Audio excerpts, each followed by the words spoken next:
Welcome back to Theology Forward, the Unwanted. I'm Dan Tilson, your host, and over there we have my co-host. Say hi. Hi. Okay. His name is? John. Okay, Jon. You do this every episode. You make it weird when you introduce me, man. We couldn't do it without you, but also we could do it without you. You could. You definitely could. That is fact. Okay, let's behave like adults because we have a friend of the show and a special guest tonight. Matthew, say hello. Hey, guys. Nailed it. Oh, man. So today at work, Jon, once we get over the giggles, my coworker next to me told me that she has this irrational fear of purchasing things on dates that are odd numbers. And I thought that was the most ridiculous thing until I was driving the more than an hour and a half it took to get here. And I stopped. Only 27 miles. To put this into perspective. In DC area traffic. It's only 27 miles. Well, I stopped at the gas station, and that's when it hit me that in college, I don't know if you remember, but for the entire 4 years of college, my gas tank was on. I was on the gas light every time we went anywhere. Do you remember that? I do remember that. You would be like, oh, let's go to DC for some holy hour. And we get into your car and you turned it on and the gas light came on. And I remember looking at you going like, are we going to make it there? More importantly, are we going to make it back? So I have a lot of anxiety, but my particular anxiety there that it was hitting me hard today at the gas pump. I was afraid of getting into a car accident and not being able to swallow the fact that I had spent $20 on gas. And so I always kept it at a gallon or less. Wow. Dumbfounded. You know, generally I hear like, oh, I just got new brakes on my car. I just got new tires. And that's like within 48 hours of when you get into a car accident that totals your car. And you're just like, oh, I just spent hundreds and thousands of dollars on my car. I have never once thought about, oh, I just put $25 in my tank. Never 25. I never had that much. Well, 25 doesn't even get you half a tank right now. So oh man, it's just, it's brutal. But yes, I can understand that. Yes. Matthew, I'm wondering, do you have any girl math, irrational shopping behaviors, anything? Help make me feel better. Well, I don't know if I can top that, Dan, but my toxic trait is buying coffee gear. And I tell myself that if I buy like the perfect thing, I'm eventually going to stop going to Starbucks. Oh, so by now I have at least probably like 10 different pieces of coffee equipment. And I can still tell you'll find me in the Starbucks drive-through line just about every morning. I feel like Starbucks' whole business model was relying on the fact that Americans will not start making it for themselves. It's so bad. I can relate with that on so many levels. Like I'm not gonna say recently got into coffee, but I recently got into grinding my own coffee beans. Oh yeah. And I'm just like, okay, well, this is I'm elevating my coffee experience. So I got a drip machine that grinds the beans and then brews it automatically. And I was like, okay, yeah, this is the next evolution. It's like, yeah, I'm gonna put it in my travel mug. I'm gonna hop in my car, commute to work, and I don't. I still have a coffee machine in my office on my desk that I still use every single day, and my fancy coffee machine is now relegated to weekend use only, or sick days where I don't go into work. And it makes me sad because we've got bad coffee in the office, and I've got like all these amazing beans from all these different roasters up and down the East Coast over here, and I haven't even touched half of them, and I'm very upset about it. Matthew, do you drink iced coffee or just hot? Because that's divisive in some communities.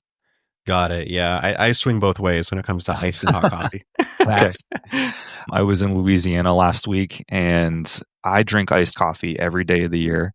And I was at the drive-thru in Breaux, Louisiana, at the McDonald's. Breaux? Breaux. Breaux. That's in Cajun French, bro. And I said, I'll have a large iced coffee. And she said, what? And she confirmed the order despite her best wishes. And I pulled around and she said, you're not the first person to order this, but I just wanted to be sure this is really what you wanted. I remember in Italy, you had the audacity to ask for iced coffee in Italy. Oh. And I kid you not, if World War III was going to break out, it was going to be because of Dan asking for iced coffee while we were in Italy. They liked me though. They did, but they also gave you that look of like, it's that look your mom gives you when they're upset with you. Like, I'm not mad. I'm just disappointed in. I'm going to redirect the conversation. Do you have any irrational shopping behaviors or obsessions, John Byron? Obsessions, no. Behaviors, yes. When I go grocery shopping, have you ever seen the show Supermarket Sweep? Yes. Okay, so you know how like it's an absolute chaotic rush and they like go up and down the same aisle 15 different times because they're passing what they really need? Yep. That's me in real life. I go into a shop and I'm like, I need these 5 items. I know where they're at, but I also forget. So it's like, okay, coffee aisle. Oh, it's on sale. What kind of coffee do I want? Great, we'll do this. Oh, but I also want to pick up a bottle of wine while I'm here on the other end of the grocery store. So I go all the way to the other end of the grocery store, then remember, oh, I need to pick up fruit and vegetables, which was back by the coffee on the other end of the supermarket. So I just go back and forth constantly. I get my steps in, but I'm also driving like I'm on 495 with the cart. So. 495, by the way, is a very dangerous highway that runs around Washington, D.C. Yes. And as long as I've been alive, it's been under construction. It's always under construction. So, always. Okay. Well, Matthew, John, thank you for being here. So we're talking about a fun subject tonight, pain. Well, not fun, but it's something that all of us have in various ways. This came about in a very strange way. I was reading some reflections by St. Catherine of Siena. Of course, she helped to not reform the church, but help get the church back on track during a critical point in the Middle Ages. She was also a little bit strange, if we're being honest. And I absolutely love St. Catherine of Siena. Her feast day is my birthday. She's one of the 2 patrons of Europe, or at least of Italy, which if you're in Italy, they'll tell you that's Europe. She had this really weird thing where she just wanted to relate better to the wounds of Christ. And so sometimes she would taste the wounds of the people that she was caring for. And when I read that, I was like, ew, don't do that, girl. And then I immediately Googled. I was like, I don't remember her living very long. And of course, she died at age 33. I wonder why. It said the cause of death officially is a stroke, but I do not think that they knew in I guess it was the 12th, 13th century. There were a lot of diseases that came about around the Industrial Revolution time frame.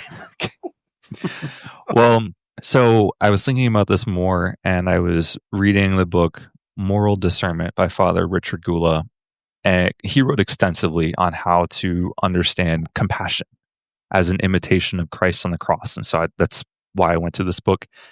And to my shock and horror, by my calculations, based off of when the book was written and how old I believe that priest was, something very, very similar happened to him when he was post-surgery in a hospital in 1961.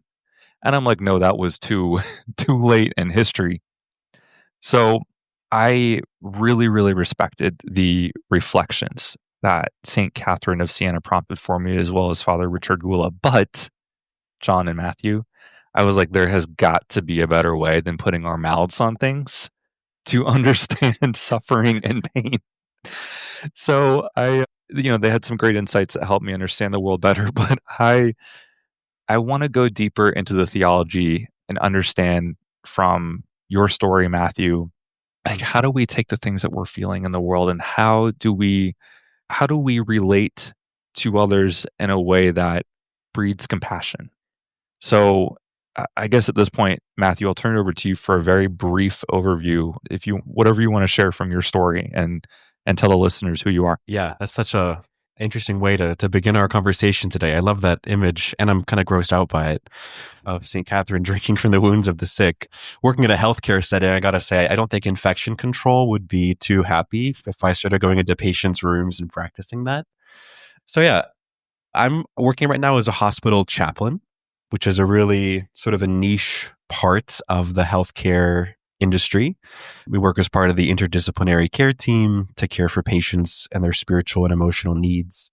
The way that I got here is also by an interesting path. I served for 2 years as a Catholic priest in an American diocese. I ended up leaving the priesthood earlier this year to start doing this clinical work.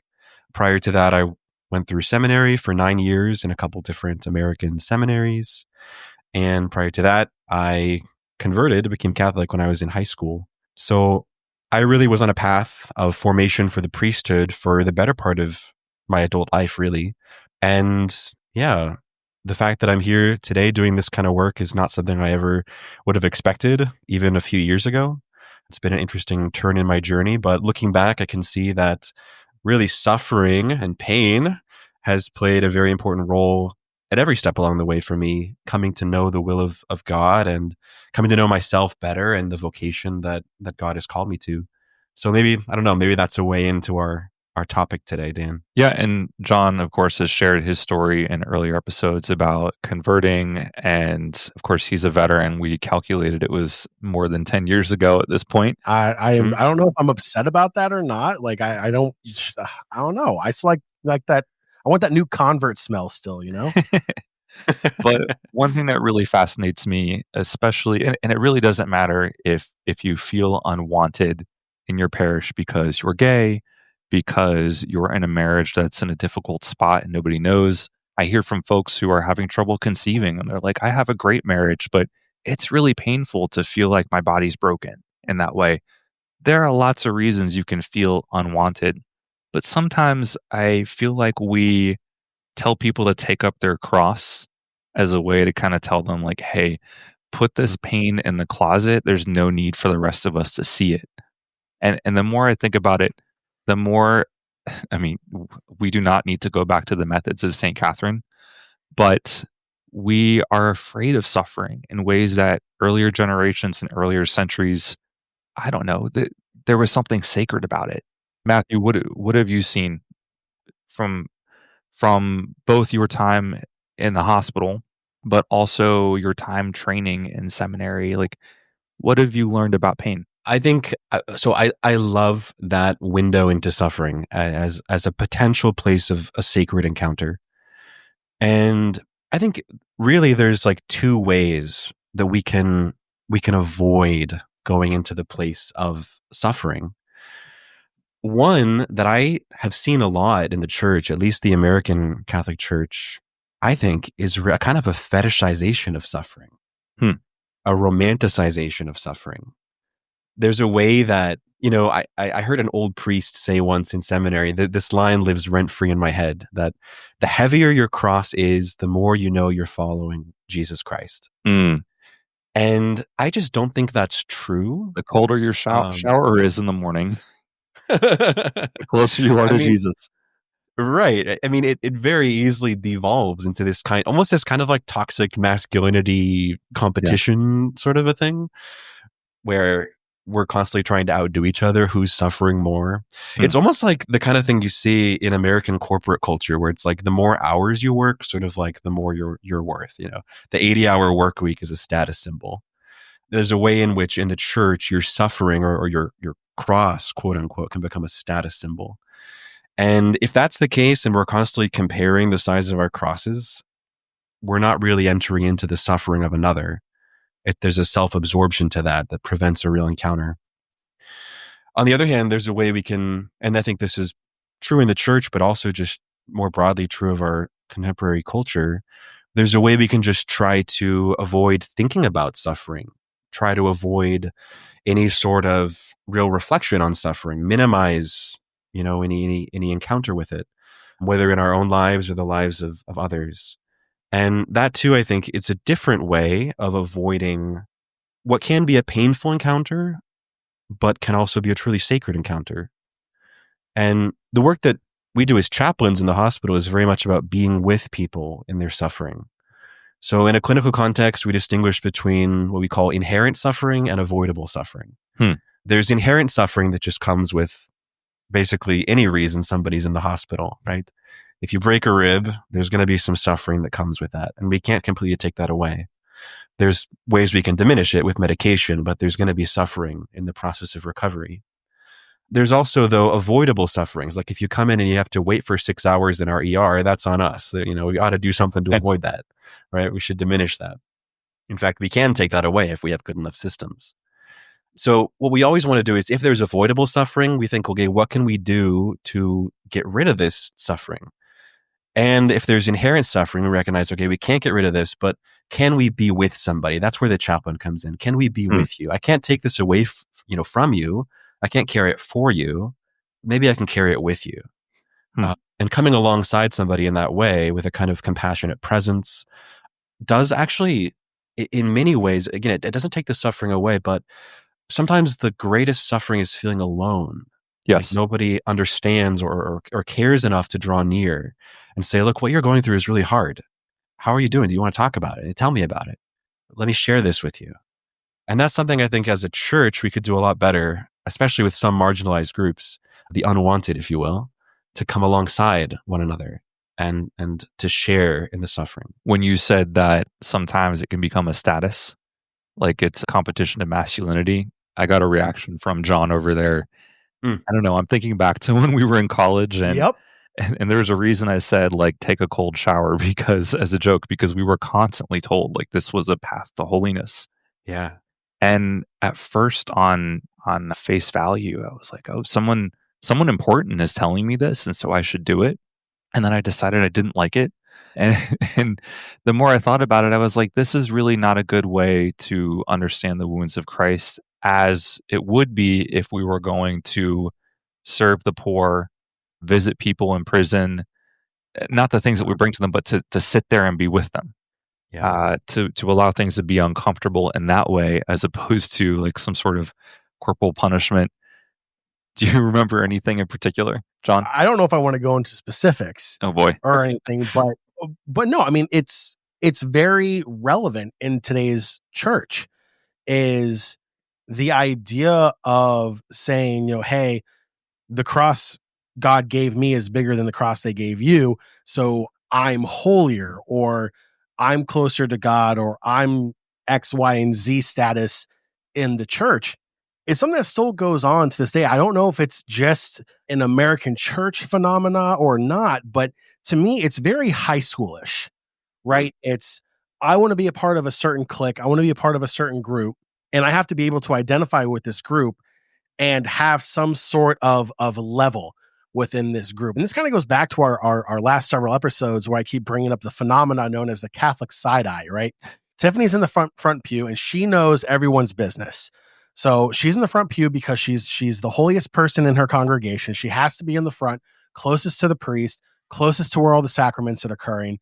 And she's judging each individual person coming up to receive communion with that trademarked Catholic side eye. That's what I kind of feel like it is, oh, so-and-so's dealing with a gambling addiction. Oh, but it's just gambling. It's just money. It's not as bad as my addiction. I'm addicted to alcohol, or I'm addicted to drugs, or I'm addicted to pornography, or I'm addicted to whatever your flavor of addiction is.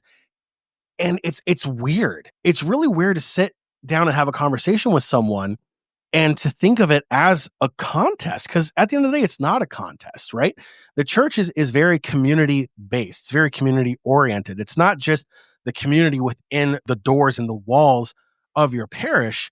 It's community in the sense of we're taking those lessons, we're taking what Jesus taught us, we're taking those sacraments and living our life out in a manner that's supposed to affect the outside world. It's supposed to show that same love and kindness to other people. But John, I think that sitting in the front pews, but even those in the back pews, we have a lack of empathy for our priests, for our bishops, and even our Holy Father, just kind of assuming that everything is perfect. And I really want to understand, like, where did this lack of empathy come? It's a two-way street, because if we're saying like the priests and the leaders of the church could be more empathetic to me, can I be more empathetic to them? And what would that look like? I don't know. Matthew, do you have any thoughts? Yeah, I think that in my experience, in formation and then serving as a priest in the U.S. church, clericalism is a real thing in our Catholic culture here, probably around the world in different ways. But a way that I have seen it play out in the American church is this sort of heroic standard that people are holding their priests to.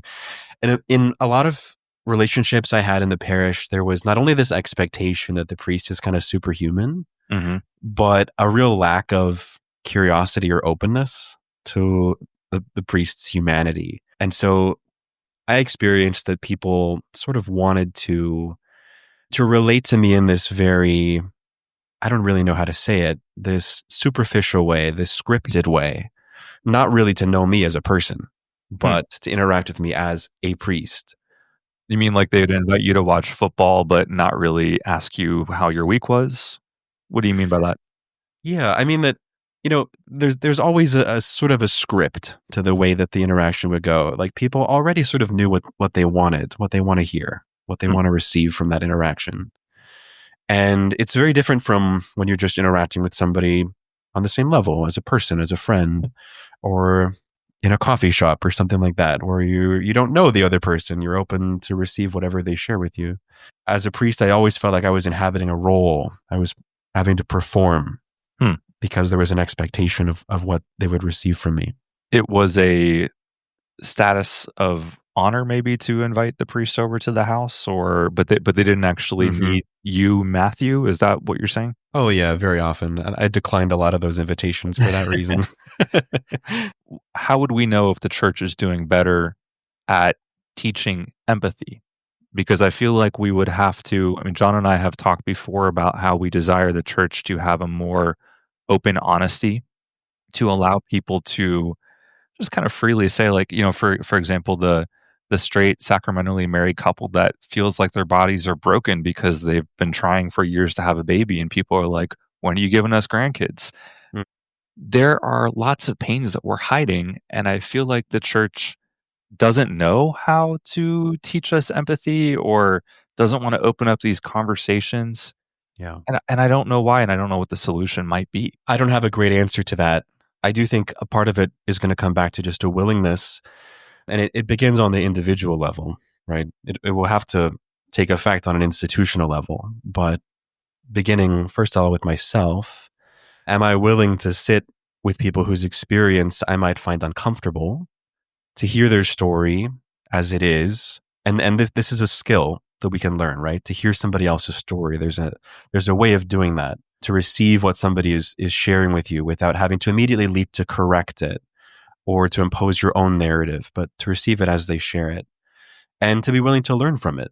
The church has something to learn from the stories of the marginalized, the unwanted, from the stories of queer couples and LGBT Catholics, from the stories of racial minorities who in different ways feel marginalized in our parishes, from the stories of the poor, the homeless. And so to be willing to actually to seek out these people, to invite them, to listen to their stories, and to be willing then to ask the hard questions of what do we have to change as an institution so that those who feel unwanted are actually welcomed into the body of Christ. I would say that my suffering in the very long process of coming out and then demanding to stay in the pews at church and say, I still want to be Catholic and I'm happy to be here, and to have that, I don't know, that bravery. I don't know if it was courage, but I was definitely brave, demanding to stay. That brought me closer to Christ. I now look at the Eucharist in a completely different way than I did 6 or 7 years ago, where I thought I understood the quote unquote the truth, but I didn't understand the virtue of the Eucharist, which is inherently relational, that unity with the church and its people and with Jesus Christ himself. When you receive it, I didn't understand the virtue element of the Eucharist until after I came out.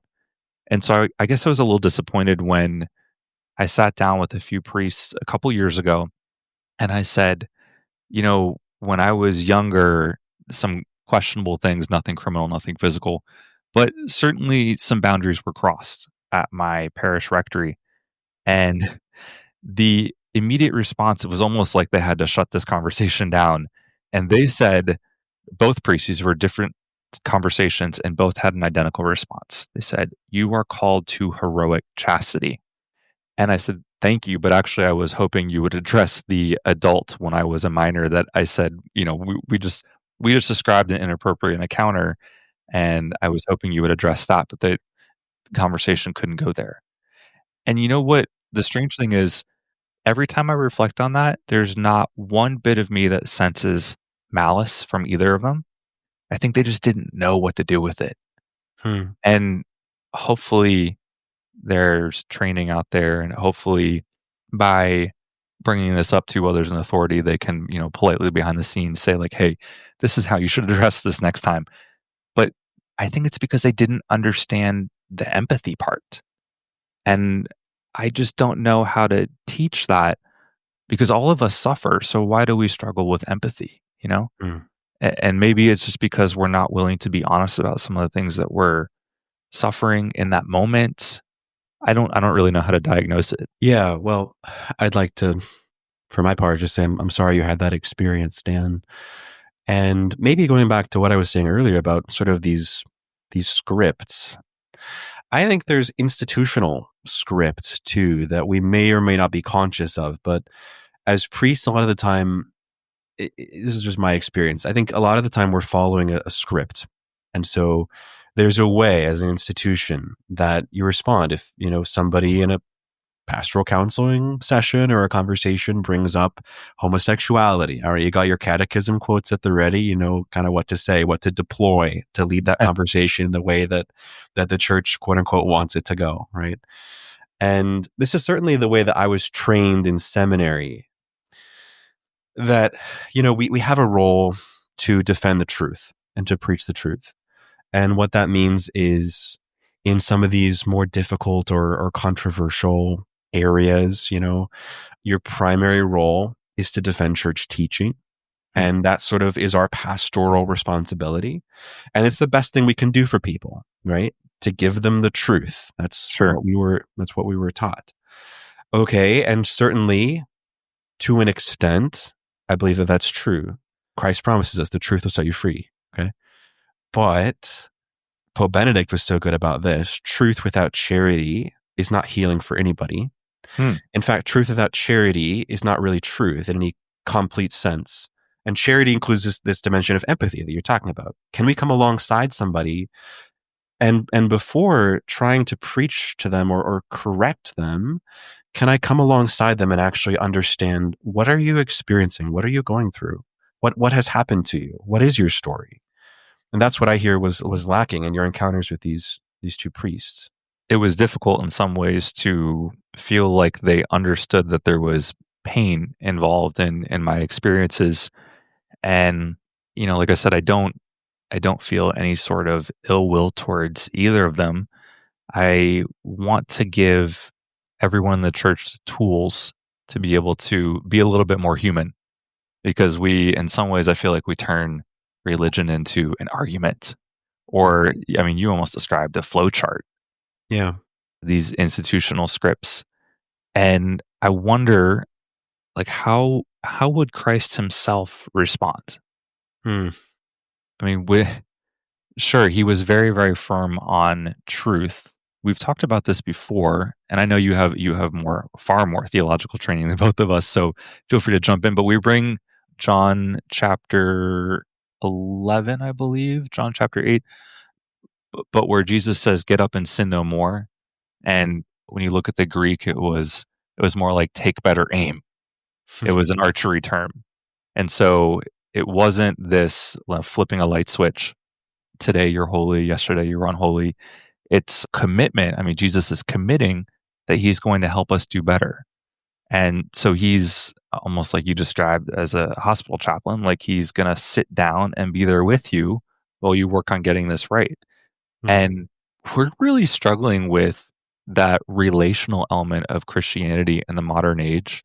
Obviously, we have vaccines, we have pills, we have all kinds of things that can prevent the suffering. And so I think we've gotten into this rhythm of like, okay, do this, wash your hands, you won't get sick. Well, we've done that with pain in many ways. And John and I were actually just talking before we started recording, because there's a new restaurant in DC that just opened up where they don't allow cell phones.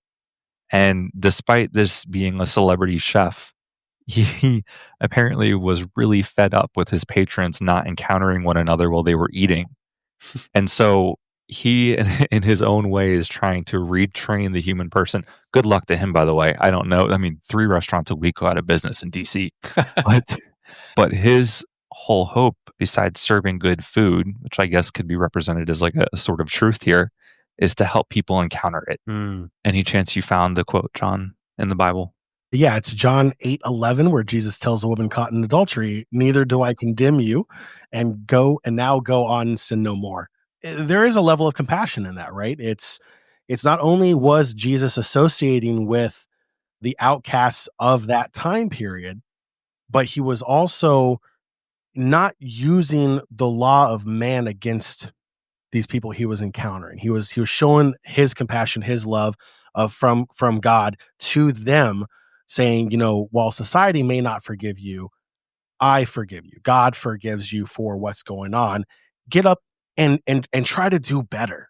Is really the moral of the story is you're being asked to do something that's very difficult to do 2,000 plus years ago. Now let's fast forward it to 2025 in the age of technology. So now we already have an issue in this world of disassociating from one another on a communal level.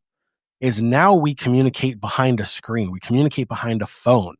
It's not face to face anymore. It's not in person. It's all digitized.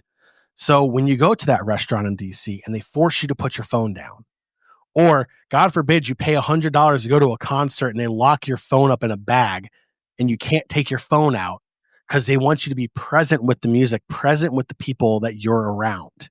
It's crazy to think that those are the lengths we have to go to reintroduce the idea of socializing with one another. And with that socialization is where the empathy comes from. I think it's very difficult to sit and point fingers at someone when you're face to face with them. It's very easy to disassociate and question someone's humanity from behind a screen. Well, behind the screen, I would say the comment that we get most frequently on Instagram is John chapter 8:11, and they're telling us to get up and sin no more. And I'm not sure if maybe they're just ardent listeners and they've heard us repeat that quote 10 times and they're like, "You go, guys." Probably not. Probably not.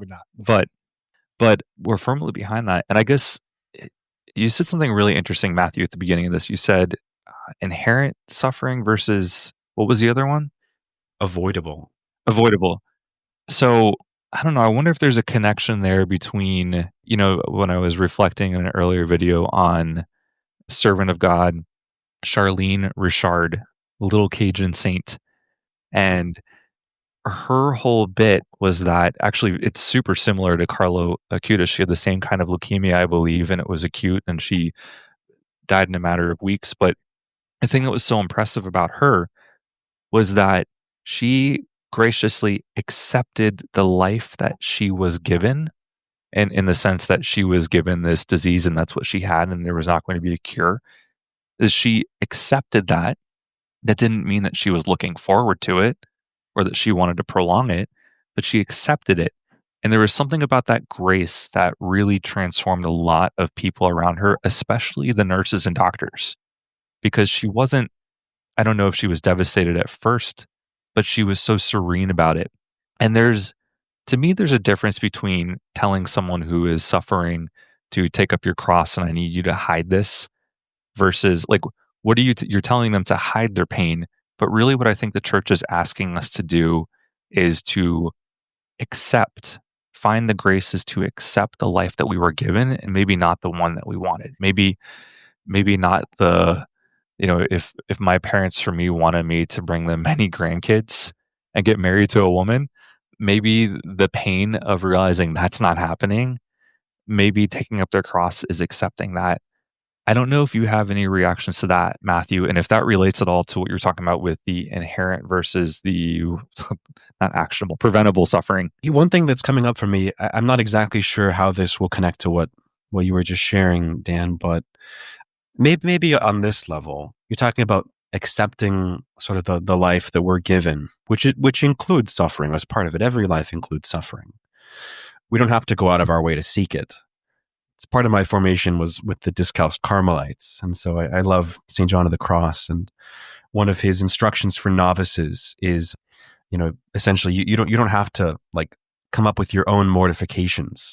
Your brothers in the monastery will be sufficient mortification for you. The community itself will give you all the penance you need. So life comes with its own suffering, whatever form of life we're in. It's inevitable. It's inherent.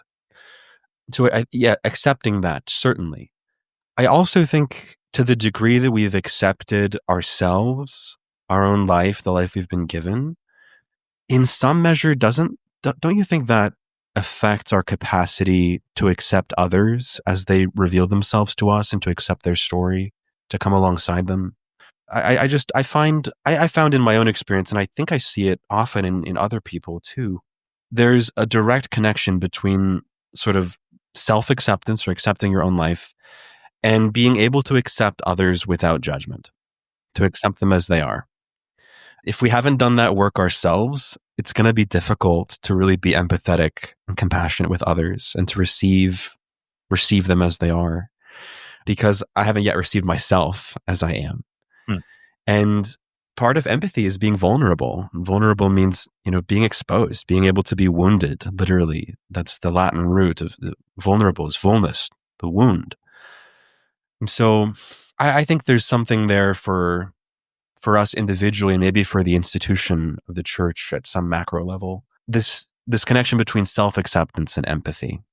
Yeah, we have to accept our own story as it is, including the parts we might be ashamed of, to be able to accept others. Father Diego, who is quoted a couple times in my upcoming book, he told me, actually it was a profound homily that I then asked him to explain to me further, but he said, we have this tendency to take parts about us that God made and we judge them unworthy, therefore we stamp them under our feet.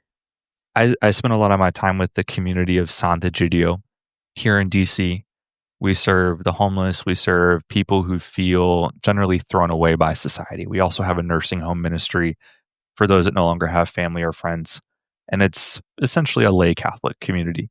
It's a lot of hard work trying to create a party every single Sunday for the homeless of Washington and to make sure that everything is clean and the food is prepared, and then to sit down and hang out with them and to really open myself up to listen to their stories. Which, by the way, every single time that I sit down and listen to their stories, I'm like, these people have wisdom that we really discount. We pass by people on the street thinking that this person is here because they're dumb or they're lazy or they're on drugs or whatever. And then I sit down and I learned something new. Yesterday, I learned how to bake cheesecake. I learn something new every week. And no matter how small, and sometimes these are big lessons, I'm like, there's something very humbling to be in this situation. Anyway, the point I was trying to make was the Holy See official that I was working for most directly, he actually thought that I was spending, 20 hours a week with the poor and the homeless because I was lonely, because I was trying to make up for the fact that I'm gay and struggling with that. And I was like, listen, the motivations are never, at least as far as I can tell, I don't think motivations are ever totally pure. There's usually not like one single reason. I said, I do this because I, one, don't want people to have to grow up in the kind of community that I experience in church. I want them to feel like this is a supportive place. But also because now that I feel like I understand the crucified and risen Christ in my own story, in my own life, it's like rocket fuel. It's like triple cappuccino to go out there and just do something really great with them each week. And once you see the suffering of Christ in your own story, I think it's just impossible to hold back. It unleashes you. And that goes back to St. Catherine of Siena, who's just like really desperate to encounter the wounds of others. I don't know what she was experiencing in her personal life, but there has to have been something that really fueled her, that really gave her the graces that she discovered within herself, because otherwise there's no way, I don't care what the 14th century was like, that was not normal. So there's something about understanding the suffering within your own life and learning how to accept it and learning how to turn that into a grace. I wish the church could teach a course on that. Or is that up to you, Matthew? Are you going to do that in one of your upcoming blog posts? I would love to, but I don't think I have the skill yet. But no, but I think I love what you're saying. Like this is the role the church should play in our lives. In a way, like what is the church if not a school of compassion at least ideally. Hmm. When we go into any Catholic church and we see Christ on the cross, and we see the red light of the tabernacle lamp, and we know the real presence of Christ in the Eucharist is in this space. Those two things, for me, are such a powerful both symbol and reality of the compassion of God, the mercy of God, who loved us so much that he came into our suffering to be with us. And, Catholic theology, I think, has the most comprehensive answer to suffering of any religion or philosophy, I think. This was part of my conversion story. As a young man, I to the best of my capacity at 15 years old, explored a lot of different religions and philosophies. And when I came upon the Catholic teaching about original sin, which is the roots of human suffering, and on the flip side, the reality of the incarnation, like God comes into our world. He doesn't take away all suffering, but he comes to be with us in our suffering. And he enables us now, he opens up this path where if we follow Jesus and we walk along this road, we know we will suffer, but that suffering will be transformed into joy and will open up eternal life. That's glorious. Well, and if we understand this theology, and if we practice the Catholic faith, and if we live up to the highest values of our faith, we should become experts in compassion because our God is compassionate. yeah. My promise to John and when we started this project was that because he did some time with the Franciscans. You make it sound like it was like a sentence I did some time with. A brief sentence. Well, I'm not going to say that's how you described it, but I'm glad that you are back with us. I still love them. I know you do, which is why we find a Franciscan theologian every week somehow. Well, I'm thinking of Richard Rohr. I'm sure you both know him, but he talks a lot about contemplation and how we need to build a contemplative church. Very similar to what you're saying. I mean, it's just at the heart of it, it's just compassion, and it's sitting with things and allowing things to be uncomfortable until we're transformed by it. But one of the early reflections I heard by him that I thought was so funny, he says, some of us think that we just needed Jesus Christ for those 3 hours, those last 3 hours of his life, and the first 30 plus years were that was just filler. That was just, yes, I know that God is eternal and that he waited for this particular moment. With those 30 years, it was just passing time. And all we needed were those last 3 hours because we're bloodthirsty. We just needed the blood. And he makes it sound so ridiculous because in many ways, I think back to my understanding of the Eucharist, which was very argumentative. It was almost wanting to defend this truth, and this is the presence of Christ, and here he is. And it's true. It's still true. But I wasn't actually encountering Christ. I was just thinking of the facts surrounding it.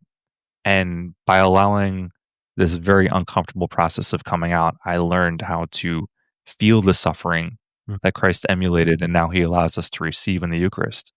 I love Father Richard Rohr. He's unfortunately ill, as he said in many of his last lectures, and I think he's slowing down. But there's such a need for the church to learn from his wisdom, and instead of just teaching apologetics, which is where we learn how to defend things, we need to teach people how to discover. I think one of the big things that the church can really work on to really get to that place, and I think we mentioned it several episodes ago, is I'm not going to just say this is an American church issue. I think this is more of a human issue, is we are very quick to listen without hearing. We don't actually hear what other people are saying. We want to listen to what they say. We want to act like we can understand what somebody else is going through in their life. And it kind of feels a little, I don't want to say fake, but it comes across as disingenuous, right? And that goes back to the whole empathy thing, right? Is if we actually sit down and we were to listen, I think back, Dan, you and I had an episode on horrible confessions. And we've all had one. And some of us have had more than we have fingers. And that's completely fine. But I think at the end of the day, it's the confessions where you have an actual conversation. And it feels like the priest who is on the other side of that screen in a very vulnerable and embarrassing moment for the person confessing, right, is hopefully honestly wanting to do better in their own life and move forward. Having a priest that is able to be empathetic and voice that love, that forgiveness of our risen God through that screen to us in a non-judgmental way. Those are some of the best confessions that I've ever had that still stick with me to this day. You know, it's the small things that come back to really remind you what's really important in this life. Community plays such a massive role, not just in our faith, but in the human experience. You take a look at your school community. You take a look at your workplace. There's a community there as well. You take a look at religious communities, or you take a look at like, oh, I go to the Boys and Girls Club, or I'm a member of the YMCA, or I'm a member of this Boy Scout group or this Girl Scout group, or whatever. There's this identity that puts you a part of this community, and that community is supposed to be there for one another. But then something changes. Something changes, and it's probably, you know, the human greed or whatever. I'm not a theologian. I'm not a doctor. I'm not going to sit here and try to diagnose anything. But my take on it is that it's that pride that really comes in, and that's where the empathy goes away. It's, yeah, you're suffering. I'm suffering too. What's the big deal?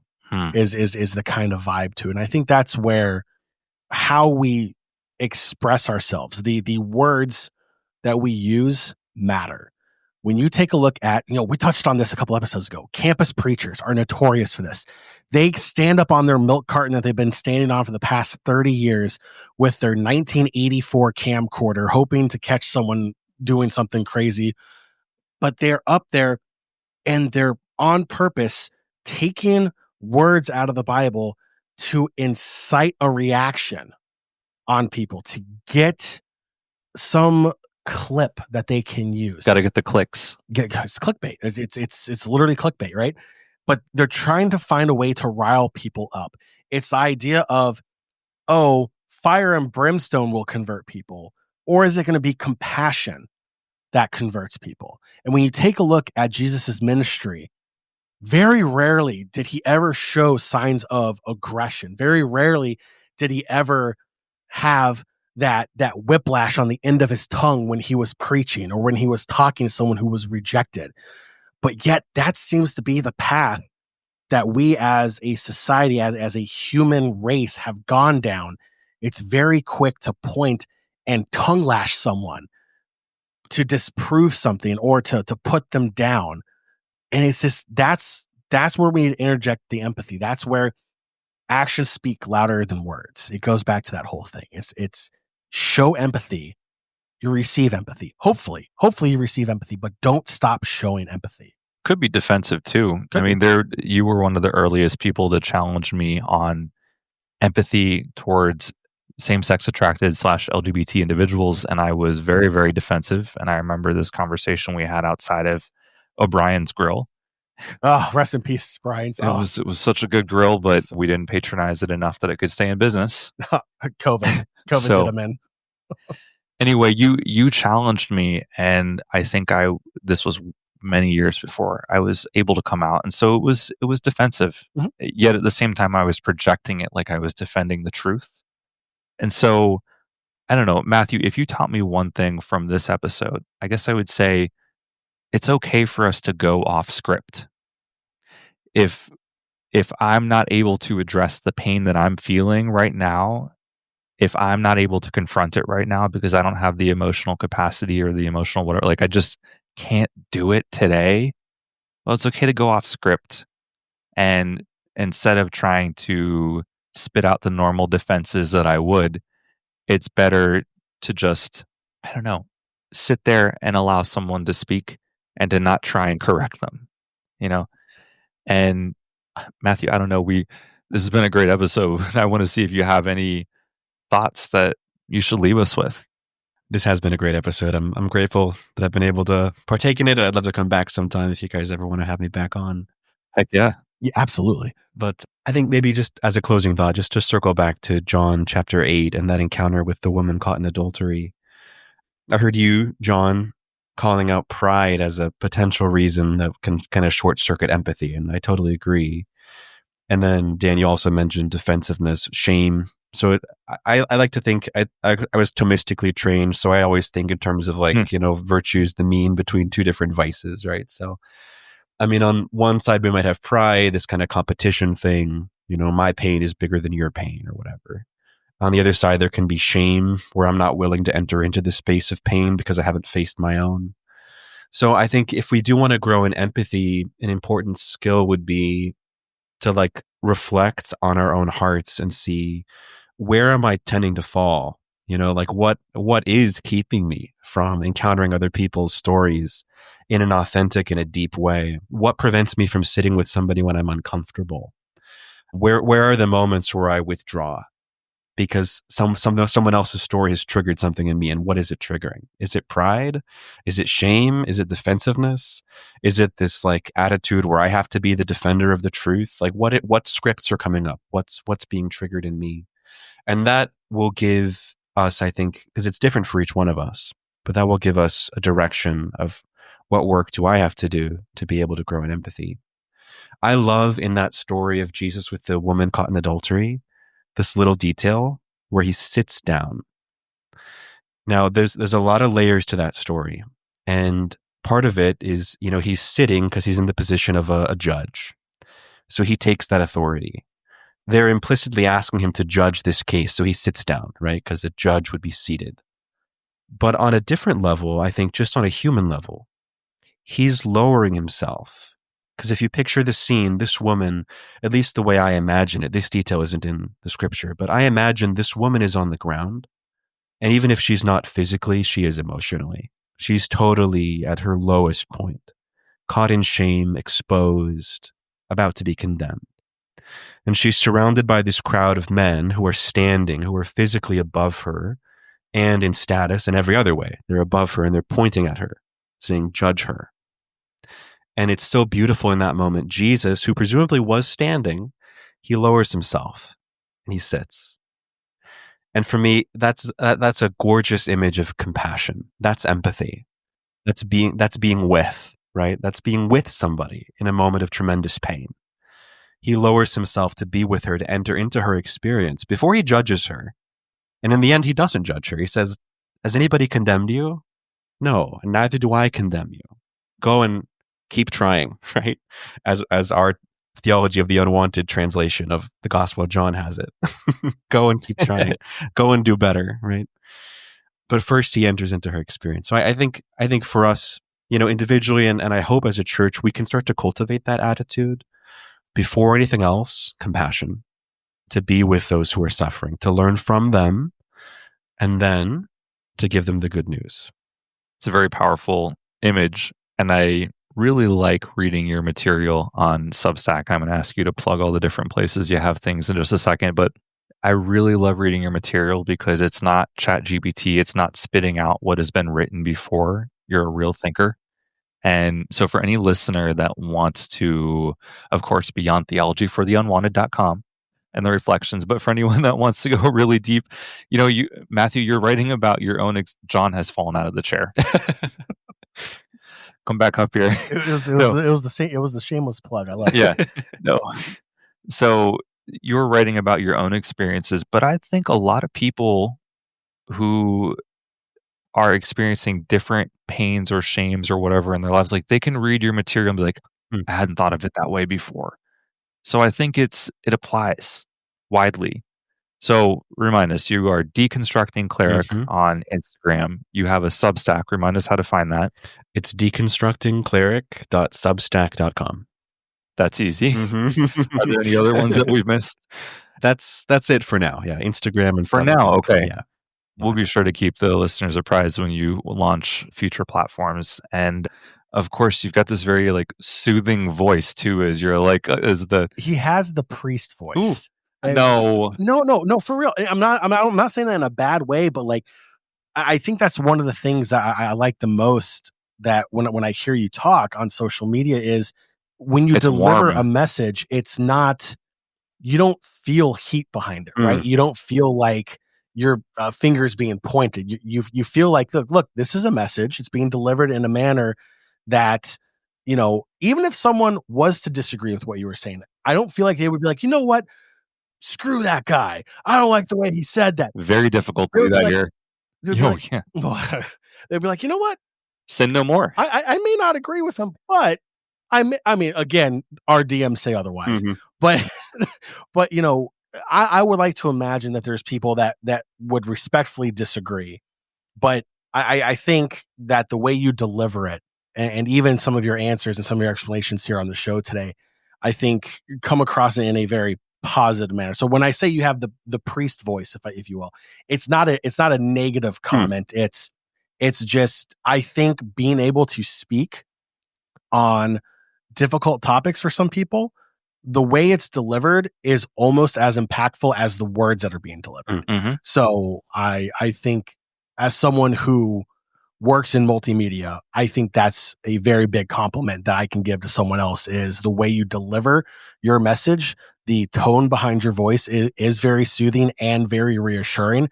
And I think that helps out quite a bit with your ability to deliver a message. I appreciate that. That's what I'm trying to do. I see the mission of the work I'm doing as very aligned with what you guys are doing, which is why I was so excited when I first found your guys' podcast and your content. There's not a lot of people in this space, but what I'm trying to do as a priest who has, in some measure, deconstructed, is to reach Catholics who are on the margins of the church in whatever way, whether that's you're part of a minority group or you've deconstructed your faith. Maybe you're an ex-Catholic, which is the second largest religious group in the USA after Catholics and growing every day. I'm not trying to convert anybody or necessarily bring people back, but I want to try to be a bridge to people who are having marginal experiences of Catholicism and try to, speak into that. So I do Sunday gospel reflections every week. I write theological reflections as somebody who's also, in my own way, on the margins of the church as a gay ex-priest. And so, I love the work you guys are doing. Happy to collaborate with you, and let's keep trying to build up the kingdom. You have a gift, and keep giving. So it's so meaningful.